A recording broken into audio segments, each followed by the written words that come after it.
Bienvenue dans la deuxième partie des Minutes et on vient de l'apprendre, le romancier Laurent Mauvigné vient de recevoir le prix Goncourt, le 123e du nom. Il succède donc à Kamel Daoud, récompensé pour son roman Houri l'année dernière. Alors qu'en pensent nos critiques littéraires maison? Que raconte cette saison des prix de la littérature française en 2025 et de l'édition? Qu'est-ce qui attend l'heureux élu? Désormais, le Goncourt fait exploser les ventes d'un livre et bouleverse la vie de son auteur, on le sait.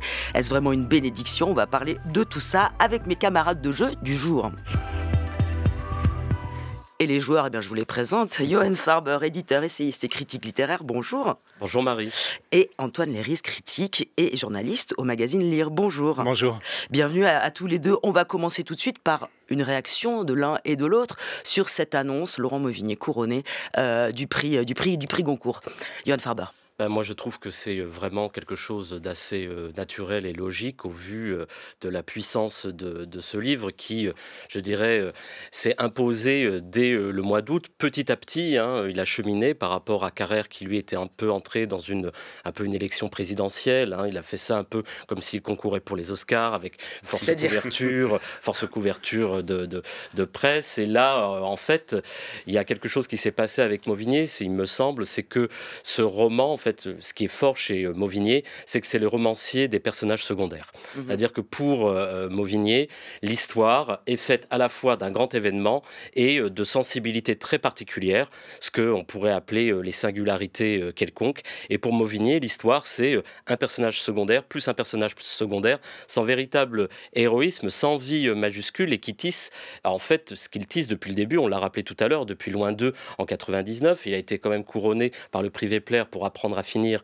l'année suivante, et on voit que c'est une œuvre qui a basculé en 2006 avec Dans la foule, où il s'est frotté effectivement à des événements d'ampleur comme le drame du stade du Heysel, la guerre d'Algérie en 2009 où il était déjà dans le carré final des Goncourt, et puis là il a atteint, je dirais, comme une sorte d'hyper-roman, c'est-à-dire le roman familial que tout le monde souhaiterait un jour écrire s'il veut écrire sur sa famille, qui s'est donné les moyens de le faire. C'est un roman ample et je pense que c'est vraiment, je trouve, à la fois son autobiographie oblique, mais aussi une part de l'autobiographie de la France, et c'est pour ça qu'il me semble que c'est vraiment une excellente nouvelle. Excellente nouvelle pour vous également, Antoine Léris. Oui, première réaction, la joie d'abord. Ouais. La joie pour Laurent Mauvigné, qui est un écrivain qu'on suit depuis longtemps, en tout cas ceux qui s'intéressent à la littérature, qui a eu des succès publics également, mais qui, je pense, mérite de passer cette frontière-là et de devenir une figure de la littérature. Et le prix Goncourt est la porte d'entrée pour justement devenir ce type d'auteur. Moi, je suis très heureux pour lui, je suis très heureux pour tous les lecteurs qui n'ont pas encore lu Laurent Mauvigné et qui vont découvrir une langue, mais tellement riche et à la fois tellement simple, des émotions qui nous touchent directement, des situations complexes, des éléments, un regard, mais vraiment très particulier sur le monde, ce regard qu'il a construit en restant à l'intérieur de la maison, puisque tous ces romans, quelque part, racontent un regard depuis l'intérieur, qui regarde les événements se dérouler et qui nous les fait ressentir, mais avec une finesse. Ça fait plus de 700 pages, donc je suis très heureux pour les lecteurs qui vont avoir beaucoup de nuits de plaisir avec Laurent Mauvigné, mais ces 700 pages, elles passent, et quand on ferme la dernière page du livre, on aimerait en avoir encore, pouvoir continuer. Et ce livre-là est merveilleux, et joie pour lui, pour les lecteurs, et surprise, Emmanuel Carrère, au premier tour, a eu 0 voix.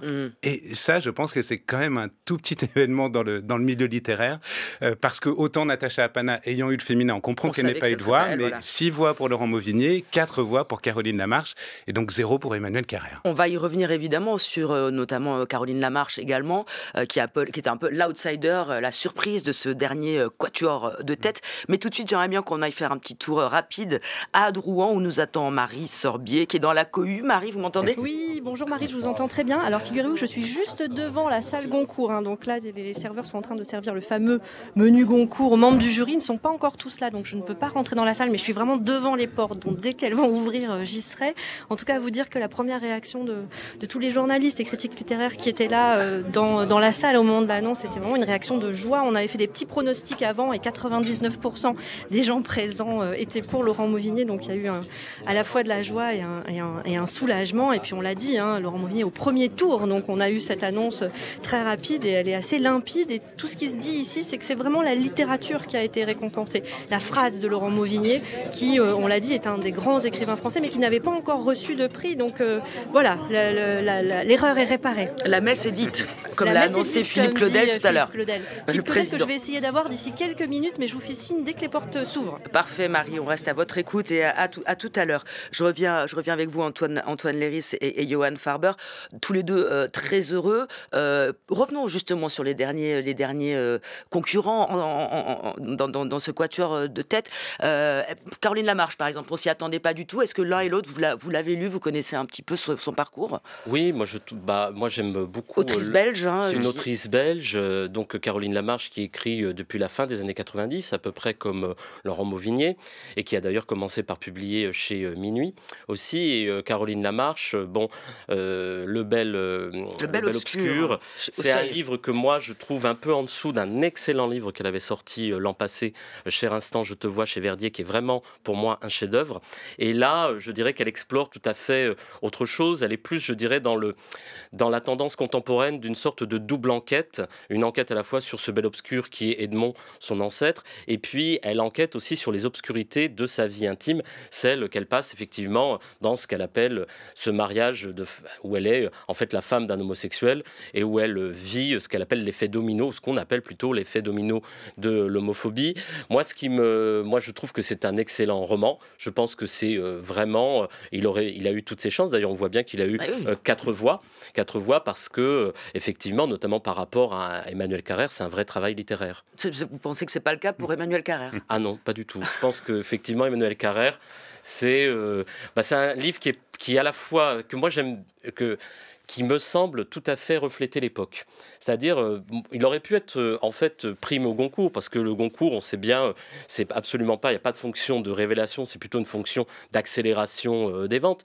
Et on voit bien de confirmation de tendance. Et puis, c'est quand même toujours très dur les prix, parce que on voit bien que cette rentrée littéraire, ils servent à la narrativiser. C'est-à-dire que très vite, on a à peu près une quinzaine de personnes qui émergent, qui deviennent un peu les personnages d'une intrigue. Et puis le prix Goncourt, aujourd'hui, on le voit bien, la joie, c'est le dénouement moral de toute cette saison. Et ce dénouement moral, les gens sont à la fois satisfaits parce que ça correspond effectivement à ce qui s'est passé, c'est-à-dire on a mis des affects dans la littérature, on a dit moi je suis plus pour Carrère, moi je suis plus pour Mauvigné, ah non c'est Mauvigné, etc. Et donc à partir de là, ça fait vivre finalement toute une période commerciale et ça l'anime. Et Emmanuel Carrère, il aurait pu avoir le Goncourt parce qu'il est tout à fait typique de cette espèce de frontière un peu problématique, moi j'ai trouvé dans son livre où effectivement, il parle de la mort de sa mère, puis finalement, c'est un peu plus son père qui est au centre du livre. D'ailleurs, c'est un portrait bien plus touchant, je trouve, du père que de la mère. Mais moi, ce qui m'a gêné, c'est la proximité, en fait, un peu, je dirais, le ton un peu badin avec lequel sont traitées les figures d'extrême droite. Et j'ai trouvé que, par moments, le livre était gênant. C'est pas un livre d'extrême droite du tout, attention, c'est pas du tout ce que j'ai dit, mais c'est un livre qui entretient, d'ailleurs, comme sa mère le faisait, des frontières un petit peu floues avec l'extrême droite, avec des figures comme Maurice Bardèche, où il traite de manière un petit peu légère des liens de Robert Brasillac avec la collaboration. Bref, moi j'ai été parfois un peu choqué par ce ton badin qu'il explique d'ailleurs, il veut tout mettre à égalité, c'est ce qu'il dit. À un moment dans le livre, il dit j'obéis en fait à Michael Bakhtin, et puis il parle du dialogisme qui est la mise à plat de tout. Sauf qu'il travestit un petit peu le dialogisme de Bakhtin pour aller un peu dans son sens. Donc c'est vrai que c'est surprenant qu'un tel roman qui correspond tout à fait à cette ère du temps un peu incertain n'ait pas été primé. Antoine Léris.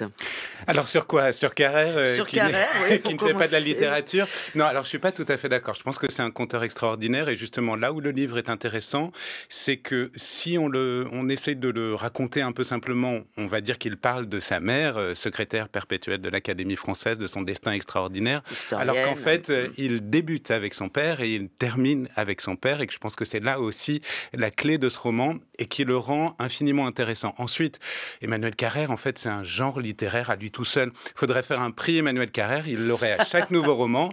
Et en fait, ce prix-là existe presque déjà, puisque le public le suit à chaque fois. Voilà, pas besoin de prix pour ça. Exactement, les lecteurs le suivent parce qu'il a une voix vraiment singulière dans la littérature. Et je pense qu'on ne peut pas réduire à cette absence de voix, notamment pour le prix Goncourt. C'est quand même un des grands auteurs français, romancier, et qui, le titre de son quarto dit bien sa trajectoire vers le réel, qui va vers ce jeu, mais ce jeu qui est un jeu qui n'est presque plus lui-même, mais qui est ce jeu qui peut nous concerner tous. Ensuite, moi, Caroline Lamarche, je la trouve très intéressante parce que si Mauvigné est l'auteur des personnages secondaires, elle est l'autrice des zones d'ombre.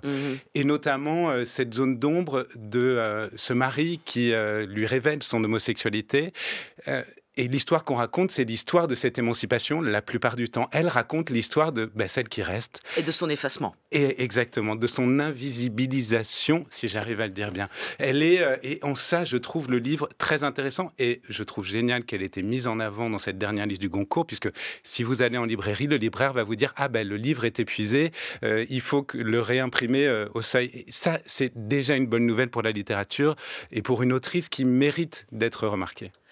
Marie, je vous écoute. Vous êtes à Drouan, Marie Sorbier. Je suis avec Philippe Claudel, nous sommes autour de la table. Est-ce que c'est la littérature qui a été récompensée avant tout aujourd'hui avec ce Goncourt pour Laurent Mauvigné ? Écoutez, nous faisons en sorte que chaque année, ça le soit. Et évidemment, cette année, encore une fois, pour ce 123e prix Goncourt, avec un auteur, effectivement, vous le qualifiez de littéraire, dans une maison littéraire aussi, les éditions de Minuit, mais à la limite, ça pourrait jouer aussi contre, vous voyez, mais on n'est pas du tout dans une forme d'élitisme, on est dans le salut, un auteur qui a une œuvre déjà très importante derrière lui et qui cette année nous a livré non pas une somme mais un roman quand même fondamental, une sorte de pierre angulaire dans son travail qui permet de comprendre aussi, de relire ses livres précédents et qui nous offre une habitation, j'allais dire une habitation, c'est-à-dire le titre, c'est la maison vide. Mauvigné la remplit et nous la remplissons avec lui de page en page en devenant ses lectrices et ses lecteurs. C'est un livre exigeant quand même pour les lecteurs et on le voit dans les librairies, ils sont nombreux à se presser à le lire, c'est quand même une bonne nouvelle. Écoutez, c'est ça qui est formidable. Vous l'avez souligné, c'est un livre exigeant dans le sens où c'est de la littérature, c'en est de la littérature. Alors on pourrait se dire, bon, ça va intéresser quelques milliers de personnes. Or, jusqu'à présent, on le voit, le succès de ce livre ne se dément pas. Les ventes sont très conséquentes, ce qui prouve quand même qu'il y a un appétit pour quelque chose qui, non pas nous bouscule, mais requiert de nous de l'attention, requiert de nous du temps, requiert de nous de la matière à penser. Et aussi à s'émerveiller, parce qu'il ne faut pas l'oublier, la phrase, la langue, les mots de Laurent Mauvigné sont absolument magnifiques. Je vois certains de vos collègues jury avec un pins sur Boualem Sansal. Vous pensez à lui aujourd'hui ? Oui, bien sûr. Nous avions tous, quand j'ai fait l'annonce, ce badge que j'avais confectionné. Je suis Boualem Sansal pour avoir une pensée effectivement pour Boualem, en espérant que très vite il sera à nos côtés, voire même à notre table. On l'inviterait volontiers. En espérant sa libération la plus vite possible. On ne pouvait pas ne pas penser à lui aujourd'hui, si vous voulez, dans un jour qui célèbre la littérature, qui célèbre les lettres françaises, savoir que l'un d'entre nous, écrivain de langue française, important, et même s'il était moins important, ce n'est pas le problème, est incarcéré parce qu'il a pensé, parce qu'il a écrit. Et bien entendu, c'est quelque chose qui nous touche, et donc une pensée très affectueuse et très profonde pour Boualem Sansal. Merci beaucoup Philippe Claudel. Et merci Marie Sorbier. Vous nous prévenez si éventuellement vous arrivez à rencontrer l'auteur, s'il est présent, je ne sais pas.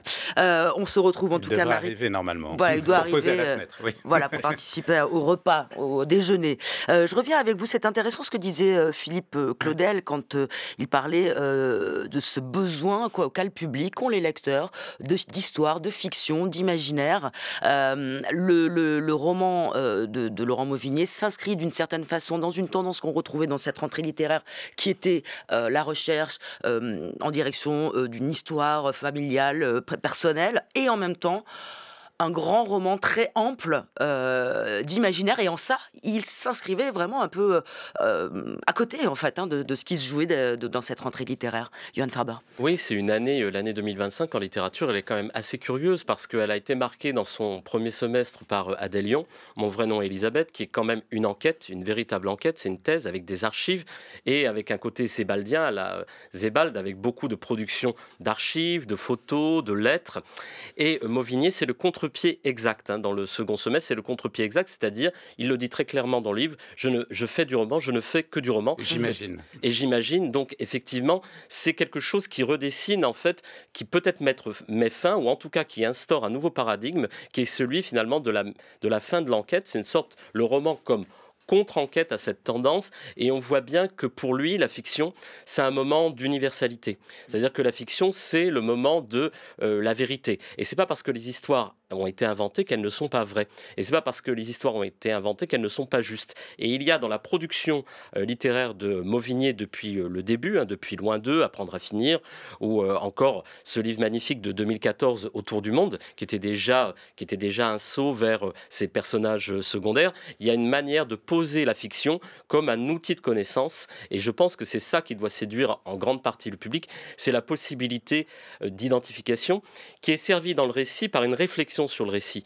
Moi, ce qui me frappe dans le carré des Goncourt, c'est que chacun de ces récits se pose la question du récit. C'est-à-dire, Natacha Panas pose la question de comment je vais le raconter, comment j'écris. Le Bel Obscur se pose tout le temps la question de savoir ce personnage est en quête d'auteur. Et Mauvigné se pose la question, ce personnage reçoit les 20 tomes des Rougon-Macquart comme cadeau de mariage. Est-ce que je peux raconter la Troisième République, 1890, sans moi-même passer par le filtre du récit naturaliste ésolien? Et ça pose toute une série de questions historiographiques, autobiographiques. Bref, c'est vraiment un roman dont on n'a pas fini de parler et qui, pour l'auteur qui dit avoir porté pendant 40 ans ce livre, c'est vraiment une somme. Oui, un roman fondamental, disait Philippe Claudel, Antoine Léris. Oui, roman très important, et ce que disait Philippe Claudel également, c'est que c'est quelque part un roman qui raconte l'ensemble de l'œuvre de Laurent Mauvigné, comme si toute son œuvre l'avait mené à un moment donné, à ce moment-là, à ce chef-d'œuvre-là, qui vraiment nous laisse sans voix quand on le lit. Enfin, il y a quelque chose de très impressionnant à la lecture de ce livre, quelque chose, des mots qu'on a du mal à mettre même sur ce qu'on ressent. Par moments, on est un peu en attente de savoir est-ce que j'aime pas. Enfin, c'est un livre qui vous prend réellement aux tripes. C'est un livre important dans la carrière de Laurent Mauvigné, important peut-être effectivement dans la littérature, dans le sens où cette frontière qui était très claire entre le récit et la fiction, et qui a fait des polémiques. Il faut se rappeler le Lambeau de Philippe Lançon, qui n'avait pas obtenu le prix Goncourt parce qu'il était qualifié de récit et que le Goncourt était censé ne récompenser que des romans. Et on s'aperçoit que des années plus tard, là avec Laurent Mauvigné, cette frontière en fait, elle a éclaté en morceaux. Et lui, il a éclaté justement par cette intelligence d'à la fois introduire de la fiction dans le réel, de transformer le réel en fiction, mais de rester toujours spectateur de cette fiction-là. Comme si on avait une sorte de main tendue, qui nous prenait la main en tant que lecteur, pour nous raconter comment est-ce qu'il construit sa fiction à partir du réel. Et ça, c'est formidable. Et ça amène, moi, une page qui est probablement le moment du livre qui m'a le plus ému. Ce sont les retrouvailles. Il y a une permission. Jules est parti à la guerre, il revient. Et puis Mauvigné se retrouve là... à côté de nous, quelque part en tant qu'auteur, et il nous dit, là, les mots sont impuissants à raconter ça, je vais les laisser entrer dans la maison pour vivre cette émotion-là, parce que moi, j'ai pas les mots pour le raconter. Ce moment-là est absolument bouleversant, et je pense raconte ce qu'apporte Mauvigné à la littérature. On passe l'antenne à Marie Sorbier. Oui, Laurent Mauvigné vient d'arriver, je suis juste derrière lui, on va essayer d'avoir les premiers mots. On est d'abord sur une séance photo, mais... Commentez-nous la séance photo, Marie. Alors là, tout le monde est applaudi, on est à côté. Voilà votre ressenti, votre premier ressenti, Laurent Mauvigné. De la joie, et puis de l'étonnement. Mais enfin, de toute façon, je suis étonné avec ce livre depuis le début, depuis qu'il est sorti. Donc, parce que c'est un livre qui rencontre les gens. J'ai fait beaucoup de rencontres en librairie et je suis tellement touché par l'accueil qui est fait à ce livre que voilà, moi ça fait quand même plus de 25 ans que je publie des livres, donc j'ai eu souvent ce rapport avec des lecteurs, mais là c'est très particulier, il se passe quelque chose de très particulier avec ce livre, donc être ici, c'est une consécration. Je sais pas si c'est une consécration, j'ai bien l'intention de continuer quand même un peu après, mais en tout cas c'est quelque chose de, oui, c'est extraordinaire, oui, bien sûr. Vous portez ce livre depuis votre enfance. Ouais, je pense que il fait partie de ces livres qui font que de ces images qui vous font écrire, il y a des livres qu'on rencontre dans notre vie d'écrivain, puis il y a des livres qui sont préalables à ça, quoi. Et celui-ci il en fait partie. Et parlez-nous de votre style si particulier, ces phrases si admirables, magnifiques. C'est difficile d'en parler. En 3 minutes, je vais avoir du mal. Il me faut plutôt quelques heures. Non, c'est mon travail sur la langue, sur sur une écriture qui soit à la fois ouverte, mais qui en même temps essaie de creuser ce qu'elle cherche, d'essayer d'appréhender les choses, de les prendre vraiment physiquement, presque c'est quelque chose d'organique pour moi. Et donc j'essaie dans la langue de trouver quelque chose qui nous porte, quoi. Et où est-ce que vous étiez en attendant ce prix? Vous étiez à côté? Comment vous l'avez appris? J'étais chez mon éditeur aux éditions de Minuit et voilà, on attendait qui est là. Voilà. Et 8 voix au premier tour, c'est 6, pardon. Oui, c'est fait. Ça fait partie du lot. Je suis d'autant plus touché que cette sélection, que les finalistes étaient pour moi vraiment sont tous des auteurs que j'admire. Donc je suis d'autant plus heureux, quoi. Parce que ça a beaucoup de valeur pour ça. Est-ce qu'il y a beaucoup dans la vie, votre vie d'écrivain, et pourquoi ce livre-là? Parce qu'on dit aussi qu'il vient un peu, comme on le disait tout à l'heure, consacrer aussi une carrière. Le fait que ça soit pour ce livre-là, presque ça vous va mieux que d'autres? Non, pas forcément, mais non, j'en sais rien. Je pourrais vous poser moi la question dans quelques années, je pourrais vous dire. Mais pour l'instant, je sais pas en fait. Ça. Comment vous vivez aujourd'hui, très simplement, depuis ce matin? Voilà, Laurent Mauvigné qui réagissait à chaud en direct de Rouen. Laurent Mauvigné, prix Goncourt pour La Maison Vide, paru aux éditions de Minuit. Moi, je suis avec Ça fait plaisir d'entendre ça, Joie, quand même. Oui, Antoine Léris, il est très heureux et ça s'entend. Ouais, alors moi, je l'avais rencontré et justement, il disait un peu la même chose. Il disait, ça fait quand même un paquet d'années que j'écris des livres et là, quand j'arrive en librairie avec celui-là, j'ai l'impression que c'est le premier. Que les gens m'accueillent d'une manière comme ils ne m'avaient jamais accueilli avant. Mais ça fait plaisir et puis moi, ça me soulage parce que je l'avais aussi reçu. Je lui avais dit, vous aurez le prix Goncourt. Mais au fait, est-ce que vous êtes superstitieux? Il m'avait dit oui, mince. C'est bon, voilà, bravo. Il faut quand même le dire, c'est vrai que sa vie risque d'être un petit peu bouleversée, même s'il a eu apparemment un contact et un accueil tout à fait favorable en librairie. Là, ça va être multiplié par combien? Par 100? Oui, parce qu'on va passer de 60 000 exemplaires déjà vendus, si je ne m'abuse, à peut-être 260 000. Au moins 200 000. Au moins 200 000. minimum. Et peut-être même, étant donné déjà la dynamique du succès, peut-être bien davantage. Donc, effectivement, sa vie va changer. C'est quand même un levier, le prix Goncourt, c'est quand même la Troisième République des lettres. C'est-à-dire que ça donne deux choses, c'est-à-dire ça donne une puissance commerciale au livre avec toute une série de traductions. Ça, c'est très important. Ça ouvre un marché de la traduction auquel Laurent Mauvigné est habitué dès le début. Voilà, ça fait très longtemps qu'il est traduit, mais là je pense que ça va lui donner cette espèce de notoriété qui peut-être lui faisait encore défaut. Moi, effectivement, ça fait à peu près 25 ans que j'écris sur Laurent Mauvigné. Voilà, donc on se connaît assez. Et là, on a un peu une autre dynamique qui se met en place. Et puis, ça joue aussi, c'est ça qui est important dans le public, ces prix littéraires, avec cette notion de grand écrivain. C'est-à-dire que c'est aussi un moyen pour, on le voit, la presse anglo-saxonne s'en empare. Elle s'en empare à propos notamment d'Emmanuel Carrère, qu'elle dit « The last great French writer », c'est-à-dire, avec mon accent épouvantable, le dernier grand écrivain. J'ai tout compris. Voilà, merci, mais vous êtes adorable. Ouais. Donc, le dernier grand écrivain, et on voit que cet outil, en fait, ça donne une étiquette, une image avec laquelle il va pouvoir voyager et avec laquelle il va mettre finalement aussi une partie de la littérature française dans son bagage, parce que la notion de grand écrivain, c'est une notion de la Troisième République, c'est une notion qui permet de rayonner un petit peu sur toute la planète. C'est-à-dire qu'on va mettre sur ses épaules une pression qui le dépasse un peu, c'est-à-dire il va représenter la France. En quelque sorte, oui, mais dans ce qu'elle a de plus beau, c'est-à-dire ses lettres. Donc, je pense que la mission sera agréable pour lui, clairement. Moi, ce que j'aime, l'intérêt du prix Goncourt, c'est aussi, au-delà du destin de l'écrivain, c'est aussi de faire sortir le livre de la librairie. C'est quand même un des rares prix qui permet, parce que, bon, là, effectivement, on est sur France Culture, on parle du Goncourt, quelque part, c'est naturel, mais tous les journaux très grand public ont ouvert les journaux de 13h, par exemple, à la télévision, avec le prix Goncourt, ce qui est quand même assez unique dans le monde, et ce qui permet à ce livre-là et à cet auteur-là de sortir du cercle des habitués de la librairie. Enfin, imaginez, c'est le cadeau de Noël, et que donc, sous les sapins de Noël, il y aura La Maison Vide de Laurent Mauvigné. Je pense que c'est assez joyeux pour l'ensemble de la société, dans un monde où la culture est un peu maltraitée, de se dire que des gens vont découvrir ça, qu'on va se le partager, qu'on va le commenter, qu'on va le discuter, et justement en dehors de ce cercle des habitués de la lecture. Et ça, je trouve que le prix Goncourt est vraiment un prix essentiel pour la littérature. Est-ce que c'est toujours une bénédiction, le prix Goncourt? Faut pas l'avoir trop tôt, quoi. Voilà. Effectivement, faut pas l'avoir trop tôt parce que bon, si on pense à Minuit, le premier Goncourt de Minuit, c'est 84 avec L'Amant, puis après c'est Jean Rouault.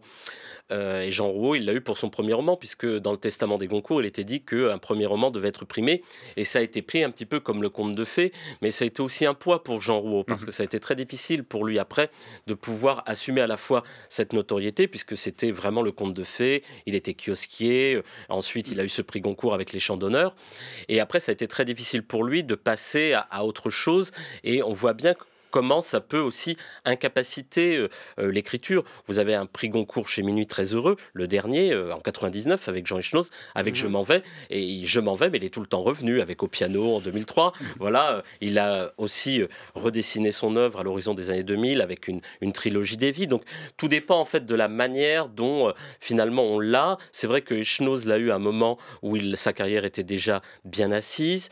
Duras, c'était quasiment une conclusion.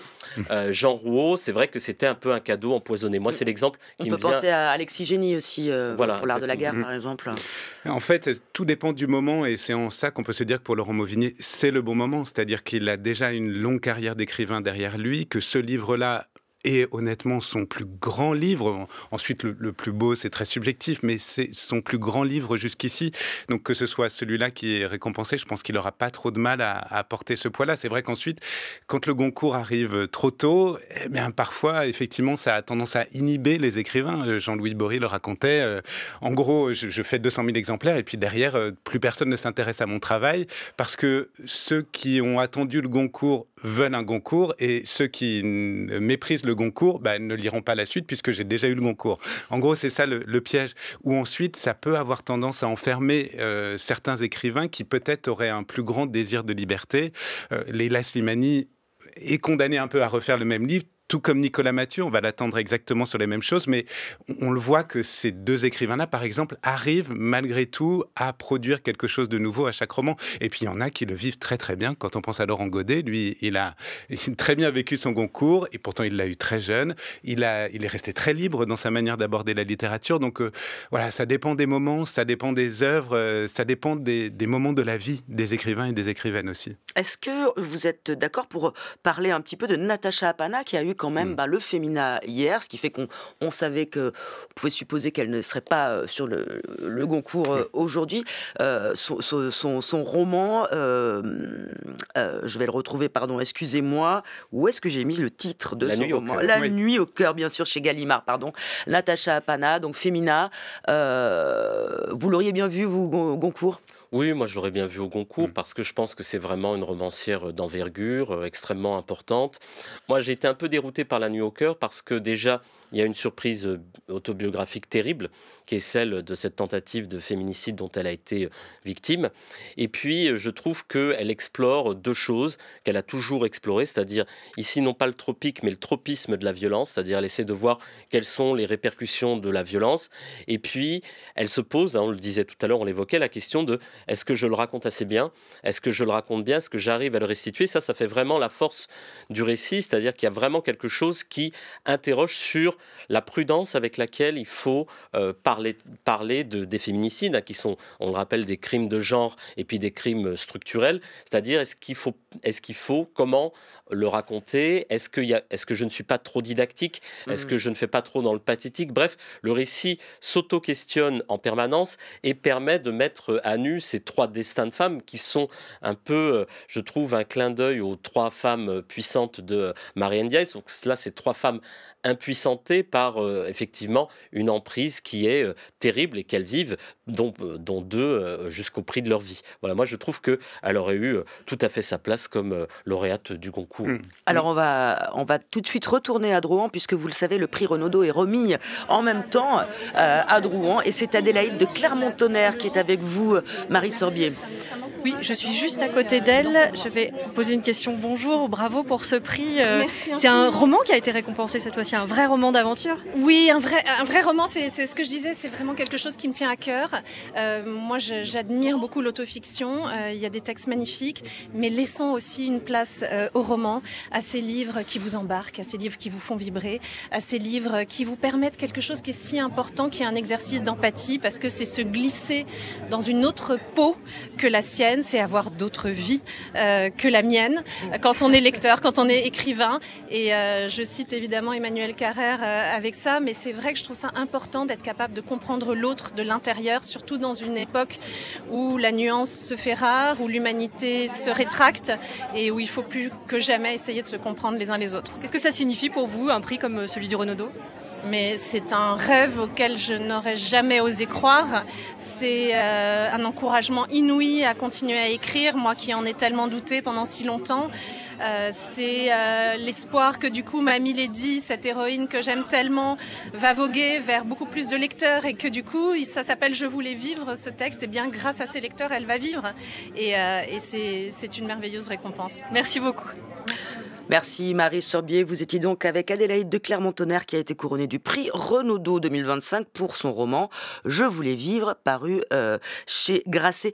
Pour ceux qui ne connaissent pas bien le monde de l'édition, quelle est la différence entre le Renaudot et le Goncourt ? En nombre de ventes, ça doit être très important. Le Renaudot, c'est le deuxième prix, donc c'est assez important quand même. Ouais. Mais en fait, le Renaudot est un prix important parce qu'il est donné juste après le Goncourt et que donc on en parle en même temps que le Goncourt. En général, on dit le Goncourt est attribué, puis on dit et le Renaudot, voilà. En revanche, parmi les prix les plus prescripteurs, le prix Femina et le prix de l'Académie française sont des prix quelque part plus importants, ou en tout cas qui permettent aux livres de mieux vivre en librairie. Ensuite, le prix Renaudot reste un prix très important, des quatre prix plus importants. Est-ce qu'il y a une orientation littéraire, éditoriale ? L'orientation, c'est censé être pour ceux qui n'auraient pas eu le Goncourt, pour ceux qui ne seraient pas qualifiés pour le Goncourt, il existe le Renaudot, quoi. Ça fait un peu séance de rattrapage. Ouais. C'est d'ailleurs le fait que ce soit annoncé à peu de temps de distance, ça fait c'est le lot de consolation. C'est un peu embêtant parce que ça diminue le prestige du prix. C'est peut-être pour ça qu'il a moins de résonance. Effectivement, moi je suis assez d'accord que le Femina et le prix de l'Académie sont en revanche sont bien plus identifiés. Mais c'est vrai que c'est un prix qui est souvent accordé à des livres, comme le disait très bien la lauréate, des livres qui sont plus d'imagination. Voilà, parce que on a un peu tendance, là on voyait qu'elle avait préparé son discours comme si Emmanuel Carrère allait gagner. Il n'a pas gagné. Elle doit être, elle a dû préparer ses petites fiches un peu trop tard. Elle n'a pas eu le mémo. L'oreille acerbe. Elle n'a pas eu le mémo. Mais on voit bien que là, moi je ne suis pas tout à fait d'accord avec ce qu'elle dit, lorsqu'elle dit justement, ça ne récompense pas les livres d'imagination. C'est quand même un prix qui est tourné aussi vers les livres d'imagination. C'est assez équilibré, je trouve. Antoine Léris ? Alors écoutez, moi j'avoue que j'ai pas lu le roman d'Adélaïde de Clermont-Tonnerre, donc je vais pas me lancer dans un commentaire. En revanche, pour revenir sur la question que vous posez sur Natacha Apana, qui elle a eu le Femina, je voudrais dire qu'il ne faut pas s'arrêter justement à la dimension très, très actuelle, très dans l'actualité du livre, parce que le livre va bien au-delà, et c'est vraiment un livre aussi sur l'écriture, exactement d'ailleurs comme le livre de Laurent Mauvigné, qui s'interroge sur ce que c'est écrire le réel, sur ce qu'on travestit, sur ce qu'on transgresse, la frontière jusqu'à laquelle on peut aller, la frontière derrière laquelle on doit s'arrêter. Et je trouve qu'en ça, les livres de cette année ont été très intéressants dans le sens où ils invitent le lecteur dans la fabrique du livre pratiquement. Et ça, je trouve ça assez passionnant que les gens adhèrent à ce type de livre. Johan Farber, Antoine Léris, merci beaucoup. C'est déjà la fin, ou en tout cas bientôt la fin de cette émission. Merci d'y avoir participé. Merci, on va se retrouver très vite de toute façon pour une prochaine émission de critique, pour le coup littéraire. Et demain, j'aurai la joie de recevoir l'autrice Natacha Apana, prix Femina, on l'a dit, pour son livre, son roman La nuit au cœur. Les midis de culture, c'est donc fini pour aujourd'hui. Merci